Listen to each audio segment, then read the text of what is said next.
Hello everyone, welcome to a new day and a new blog. আজকে রবিবার, সকাল এখন 10:30 মতন বাজে। সকালে উঠে চা খাওয়া হয়ে গিয়েছে, এখন প্রস্তুতি নিচ্ছি ব্রেকফাস্ট খাওয়ার। রবিবার দিনটা সাধারণত আমাদের কোথাও না কোথাও যাওয়ার থাকে, ঘুরতে যাওয়ার থাকে। তবে আজকে কিন্তু খুব স্পেশাল একটা অকেশন রয়েছে। সেটা কি, সেটা চলুন ব্রেকফাস্টে বানাতে বানাতে আপনাদেরকে বলছি। পরের সপ্তাহে যেহেতু জামাই ষষ্ঠী রয়েছে, তো সেই জামাই ষষ্ঠীর বাজার দোকান করতে, মেনলি মাছ মাংস আনতে গতকাল মানে শনিবার আমরা গিয়েছিলাম ব্রাসেলসে। তো ব্রাসেলসের যে বাংলাদেশি স্টোরটা রয়েছে সেখানে মাছ আনতে গিয়ে এই বাংলাদেশের আম পেলাম, জানেন খুব সুন্দর গন্ধ। তো আম নিয়ে এসেছিলাম। তো আজকে ভাবলাম ব্রেকফাস্টে একটু ফলার বানিয়ে নিই। বাড়িতে আম, কলা, দই, চিড়ে সবই রয়েছে, আর এই ফলারটা খেতে আমার দুর্দান্ত লাগে। তো ব্রেকফাস্টে সেজন্য আজকে ফলারই খাচ্ছি। আর যেটা আপনাদেরকে বলছিলাম, আজকে না আমাদের এখানে একটা ভারতীয় গ্রুপ আছে এই মেকেলেনে, তারা আয়োজন করেছে হোলি পার্টি বা বসন্ত উৎসব। আমাদের দেশে আসলে যখন বসন্ত উৎসব বা হোলি পালন করা হয় তখন তো এখানে মারাত্মক ঠান্ডা থাকে। ওই ঠান্ডায় খোলা জায়গায় অতক্ষণ ধরে রং খেলা, এবং তারপর সেই রং তোলার জন্য তো অনেকটা জলও গায়ে ঢালতে হয়। তো সেটা তখন আর কেউই করতে চায় না। সেই জন্য একটু যখন ঠান্ডাটা কমেছে এখন, তো সেই জন্য এখন হচ্ছে এখানে হোলি বা বসন্ত উৎসব। আর এই ফলারটার মধ্যে না 2 চামচ একটু গুঁড়ো দুধ মিশিয়ে নিচ্ছি, এতে কিন্তু টেস্টটা দারুণ হয়। তো যাই হোক, আজকে আমার মোটামুটি ব্রেকফাস্ট রেডি। আর একটু পরে এই ব্রেকফাস্টটা খেয়েই আমরা রেডি হয়ে বেরিয়ে পড়ব। খুব একটা দূরে নয়, সামনেই হচ্ছে।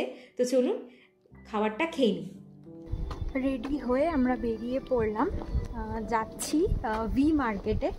ভি মার্কেটে হচ্ছে ওই গ্রোতে মার্কেট, যেখানে এই অনুষ্ঠানগুলো সমস্ত হয় এই শহরে। আপনাদের অসংখ্যবার বিভিন্ন ব্লগে দেখাই।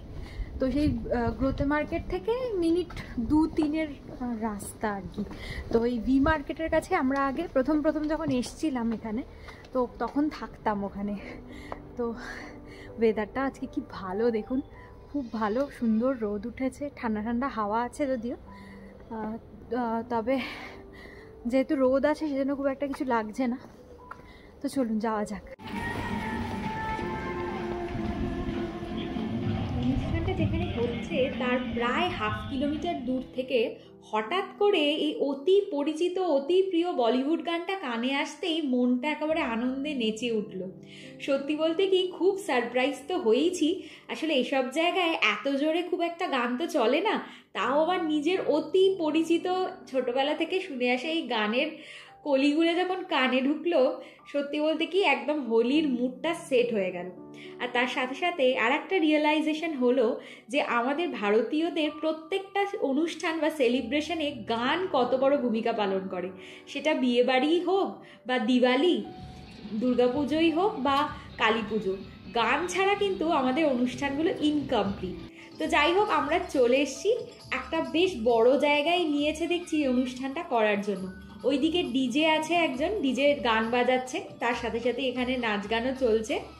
আর ভারতীয়দের সাথে সাথে কিন্তু প্রচুর বিদেশিও দেখতে পাচ্ছি এই রঙের অনুষ্ঠানে সামিল হয়েছে।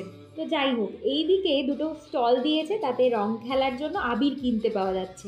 আর এইদিকে দুটো ভারতীয় খাবারের স্টল দিয়েছে, যার সামনে অলরেডি বেশ ভিড়। এদিকে কিছু চেয়ার টেবিল পাতা, ওইদিকে বাচ্চাদের খেলার জায়গা। সব মিলিয়ে একটা ছোটোখাটো ভারতবর্ষই বলা যায়। বিদেশে যখন এই ধরনের ভারতীয় অনুষ্ঠানগুলো হয়, তখন ভারতবর্ষের বিভিন্ন প্রান্ত থেকে বিদেশে আসা ভারতীয়রা তাদের আঞ্চলিক ভেদাভেদ ভুলে হয়ে ওঠেন একদম ভারতীয়। তখন দেখা যায় তাদের গানের টেস্ট বলুন বা খাবারের টেস্ট, সব কিন্তু মিলেমিশে যায়। এদিকে শুধু ভারতীয়রাই নয়, বিদেশিরাও কিন্তু এই বলিউডি গানের ছন্দে দিব্যি পা মেলাচ্ছেন। তবে শুধু বলিউডি গানই নয়, বিদেশিদের পছন্দের তালিকায় যে ভারতীয় খাবারও রয়েছে, সেটা এই ভারতীয় খাবারের স্টলগুলোর বাইরে বিদেশিদের ভিড় দেখলেই বোঝা যায়। এই স্টলটায় মেনলি বিক্রি হচ্ছে সাউথ ইন্ডিয়ান খাবার, তার সাথে বড়া পাও, মিশেল পাও এগুলো। আর এই স্টলটাতে মেনলি নর্থ ইন্ডিয়ান খাবার পাওয়া যাচ্ছে। তার মধ্যে যেমন স্টার্টার রয়েছে মেন কোর্সও। চলুন দেখা যাক কি কি এখানে বিক্রি হচ্ছে। রয়েছে ডাল মাখনি, পনির পসিন্দা, ছোলে কুলচে।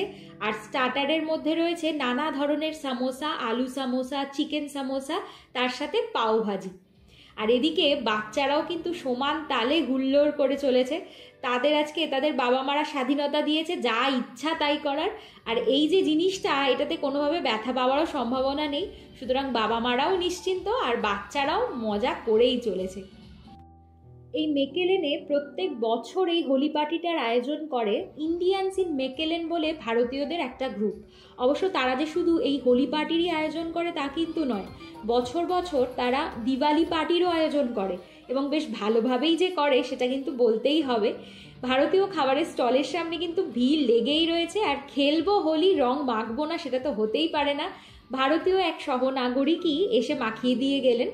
তো যাই হোক, খাওয়া দাওয়া, নাচ গান, রং মাখা সব নিয়ে হোলি পার্টি কিন্তু একদম জমে গেছে।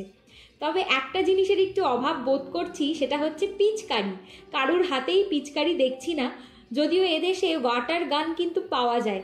তবে যেহেতু ঠান্ডাটা এখনো পুরোপুরি কাটেনি সেই কারণেই হয়তো, অথবা এমনও হতে পারে পারমিশন পাওয়া যায়নি এখানে জল দিয়ে রং খেলার।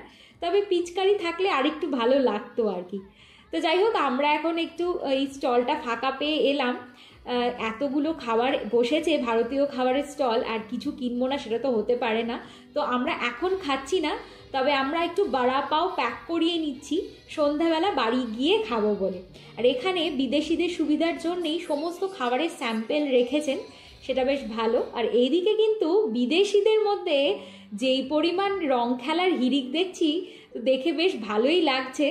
আসলে এদেশের মানুষের মধ্যে এই অন্যের কালচারের প্রতি একটা আগ্রহ বলুন বা শ্রদ্ধা বলুন, এটা ভারী ভালো লাগে। এটা অবশ্য আমাদের ভারতীয়দের মধ্যেও রয়েছে, নইলে এত ভাষা, এত জাতি, এত মতামত নিয়ে আমরা এক হয়ে অবশ্যই থাকতে পারতাম না।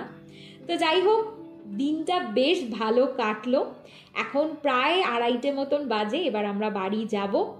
আর ব্লগটাও এখানেই শেষ করছি।